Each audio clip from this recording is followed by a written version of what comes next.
Hello, lovelies. Welcome back to season 4 of the U R Immeasurable podcast. I'm Tonesha Hyde, your host, your divine business alchemist, energy healer, your sacred mirror and confidence agitator, and sometimes I'm even gonna be your warrior mystic for this journey back to the most unapologetic version of yourself. For this season, we're coming with a whole new frequency. We're going to be going deeper into richer truths, soul-rooted conversations, and fearless reclamation. We're definitely going to stay anchored in divine alignment, but this time we're also going to be pulling power from our shadows. We're going to be healing through our intuition. We're going to be tapping into ancestral wisdom and being sure to honor our sacred rage. Now, a little bit of truth. The journey back to yourself isn't always pretty, but it absolutely is powerful. So during this season, we're going to navigate the dark feminine. We're going to reclaim the parts of yourself that you've been taught to fear, and we're going to realign your life and your business from the inside out. So I want you to expect some raw solo transmissions, some sacred storytelling, and also some unfiltered guest conversations from those who are doing the work and also living boldly in their truth. Now, realignment isn't just medicine for you, it's also for me. So for this season, our episodes are going to now drop on Wednesday. And the reason behind that is so that you have that midweek reminder that you are still magic. You're still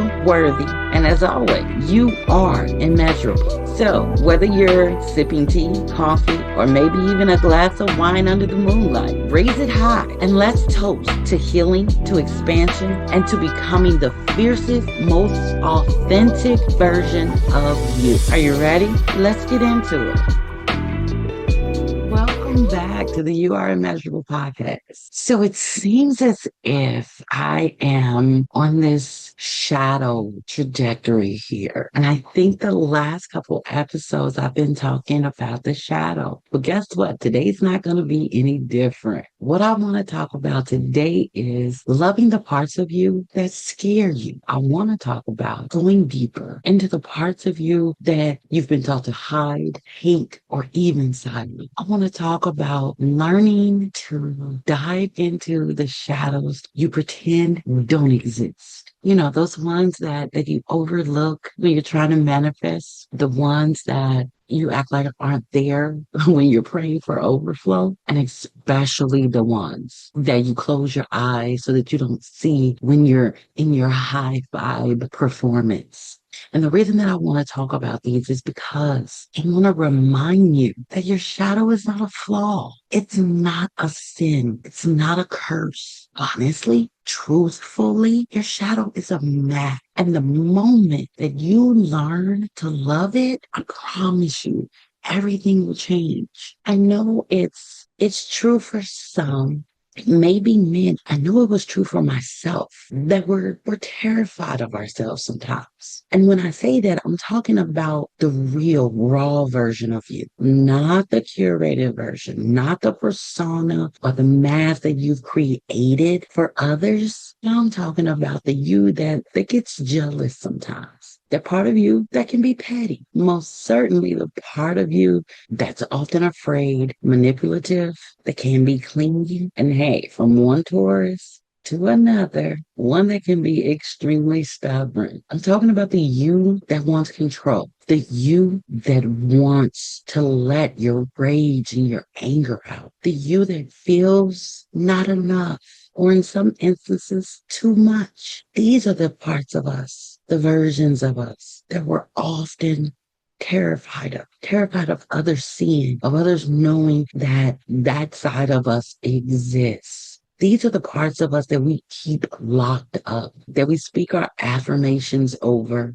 Those parts that sometimes we're pretending that she's healed, that she's not even there. Unfortunately, when we do this, then we end up in those moments where we're wondering why we keep attracting the same things. the same people and having to relive the same lessons over and over. We're wondering why our manifestations kind of show up, kind of come to pass, or in some instances are half formed. We wonder why we have these relationships that feel forced, that feel fake, that feel like they're just surface level. And we run into instances where we wonder why our abundance leaks out or evaporates just as soon as it comes in. Well, I want to tell you, it's not because you're unworthy. Get that out of your head. It's because, sugar, you are at war with yourself, with your innermost parts, with your soul. And I know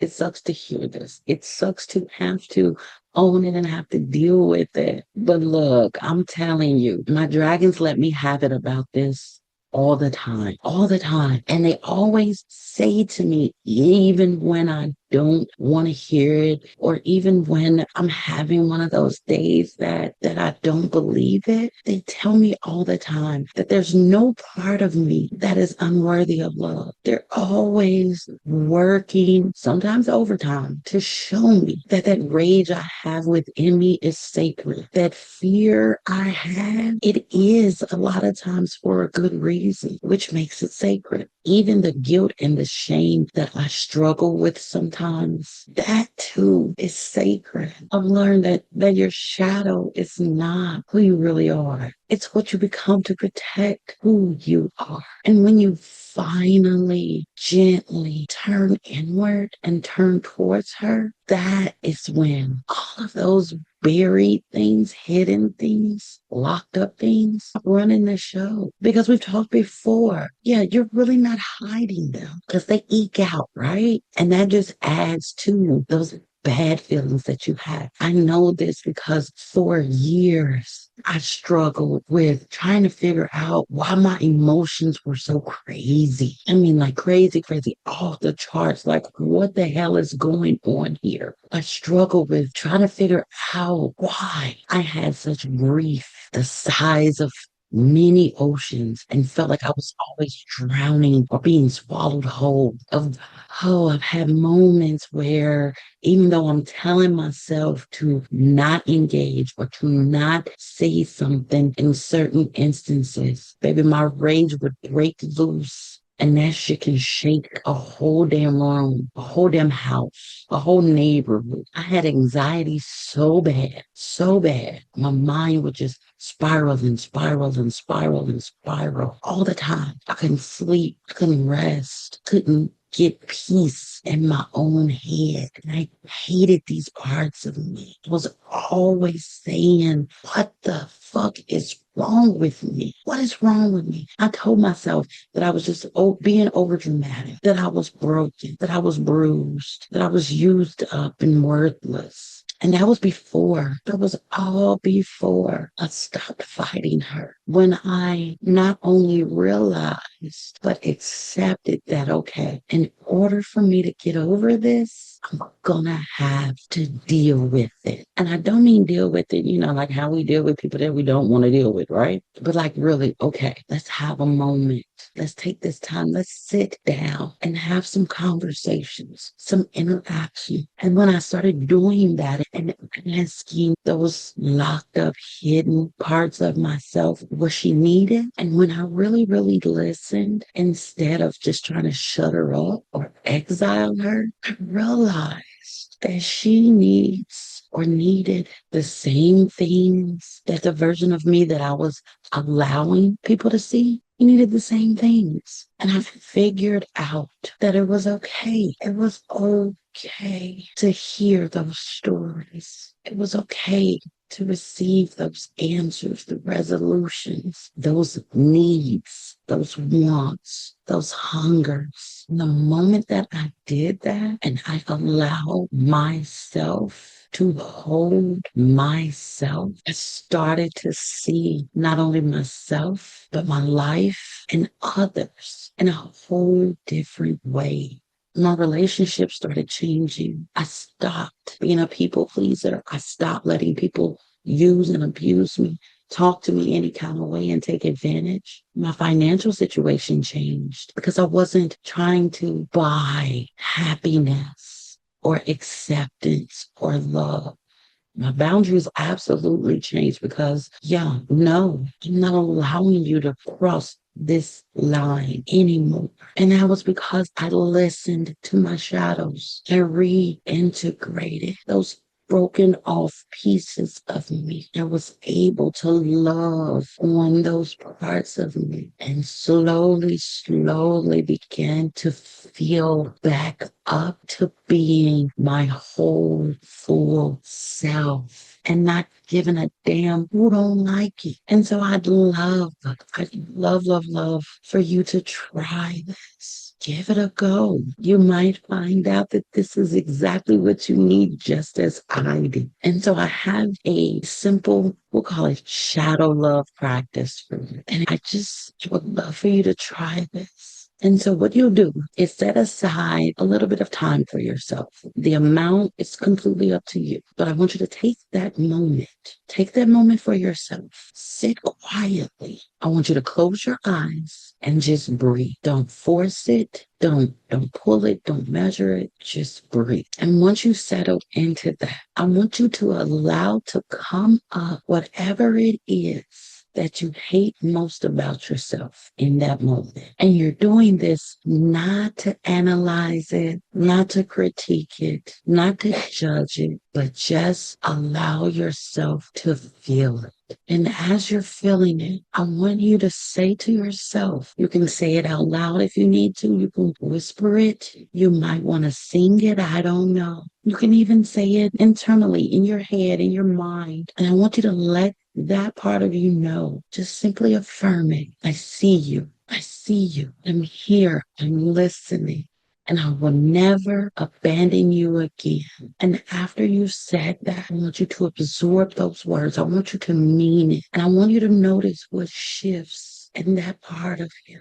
And I want you to acknowledge even the smallest little bit of letting go, the tiniest little flicker of softness. And that's all I want you to do. You don't have to do any more than that. And see, this is not something that needs to be rushed, that needs to happen all in one day. But when we've built up all of these walls, when we've buried, we've hidden, and we've covered up things within us and about us for a long time, we have to gingerly, gently, and compassionate chip away at all that we've built around it. Understand, your shadow doesn't need to be healed away. What she really needs is to be loved back into you. Because understand, the more that you love on her, the less she tries to fight, the less she bites, the less that she'll back away in order to hold her position. The more you love on her, the more she will become the strongest, fiercest guardian and protector of your truth. So I want you to try it. Give it a try. And if this cracked something open for you, I would love to hear about it. Leave me a comment, DM me on social media, send me an email. All of that is in the show notes. And if this helped you, share it with someone that may also be fighting their own darkness. My hope for you, my prayer for you, and the energy that me and the dragons are sending to you is that your shadows may be seen and your heart be allowed to once again be soft and stay that way. And that no matter what, you will stand tall and be proud in your immeasurable self. Until next time, cheers to your transformation. Thank you for joining me for another episode of the You R Immeasurable podcast. My prayer is that something in today's conversation sparked a remembering or a shift and maybe a softening in your soul. If you love this episode, please share it with someone who also needs this medicine. And make sure you're following the show so that you never miss a new activation. Also, come connect with me on Instagram, Facebook, or even TikTok. My handle on all social media platforms is Agitator Hyde. Also, I want you to know that my DMs are always open if you want to go deeper, if you have questions, or you just want to share what listening to the podcast has unfolded for you. Beyond anything, I want you to remember that your power, your path, and your purpose are already within you. You are not broken. You're blossoming. You are becoming, and you are immeasurable. So until next time, be well, stay bold, and always stay true to the divine within you.